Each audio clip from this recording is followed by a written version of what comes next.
Power star Pawan Kalyan దర్శకుడు హరీష్ శంకర్ కలయిక అంటే ప్రేక్షకుల్లో ఎప్పుడూ స్పెషల్ ఎక్స్పెక్టేషన్స్ ఉంటాయి. గతంలో ఈ ఇద్దరి కాంబినేషన్ లో వచ్చిన గబ్బర్ సింగ్ మూవీ భారీ విజయాన్ని అందుకుంది. దీంతో ప్రస్తుతం సెట్స్ పై ఉన్న ఉస్తాద్ భగత్ సింగ్ పై భారీ అంచనాలు నెలకొన్నాయి.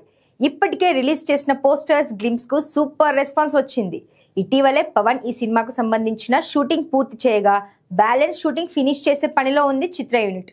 ఇక ఈ సినిమాకు దేవిశ్రీ ప్రసాద్ మ్యూజిక్ అందిస్తున్నాడు. ఈసారి అదిరిపోయే ట్యూన్స్ కంపోజ్ చేశాడట దేవి. సినిమాలో మొత్తం 4 సాంగ్స్ ఉంటాయని తెలుస్తోంది. ప్రతి పాటకు ఒక ప్రత్యేకమైన థీమ్ ఉండబోతోందట. ఒక పాట మాస్ పబ్లిక్ సాంగ్ గా, మరోటి లవ్ మెలోడీగా, ఒకటి పవన్ ఎంట్రీ సాంగ్ గా, చివరిది ఎమోషనల్ సాంగ్ గా రూపుదిద్దుకుంటోందని ఇండస్ట్రీ వర్గాల టాక్. డిఎస్పీ పవన్ కలయికలో వచ్చిన గబ్బర్ సింగ్, జల్సా లాంటి సినిమాలు మ్యూజికల్ హిట్ గా నిలిచాయి. ఇప్పుడు ఉస్తాద్ భగత్ సింగ్ కూడా డిఎస్పీ ఇచ్చిన బీట్లు పవన్ ఎనర్జీకి సరిపోయేలా మామూలుగా ఉండవని అంటున్నారు. దీంతో ఉస్తాద్ భగత్ సింగ్ ఫస్ట్ సింగిల్ కోసం అభిమానులు ఆతృతగా ఎదురు చూస్తున్నారు. ఈ నేపథ్యంలో నవంబర్ చివరిలో లేదా డిసెంబర్ మొదట్లో ఆ పాటను రిలీజ్ చేసే అవకాశం ఉందని తెలుస్తోంది.